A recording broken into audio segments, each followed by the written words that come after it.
21শে মে ভারতরত্ন প্রাক্তন প্রধানমন্ত্রী রাজীব গান্ধীর প্রয়াণ দিবস। প্রদেশ কংগ্রেসের উদ্যোগে বুধবার সকালে প্রদেশ কংগ্রেস ভবনে জাতীয় পতাকা উত্তোলন করা হয়।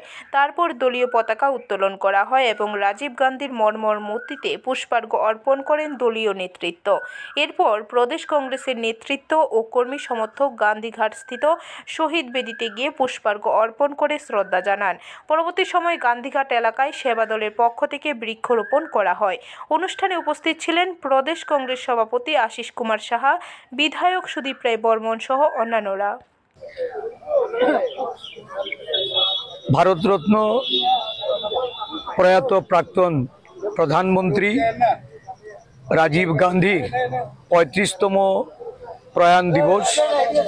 এই দিবসে সকলকে আমি প্রদেশ কংগ্রেসের কর্মসূচিতে আহ্বান রেখেছিলাম।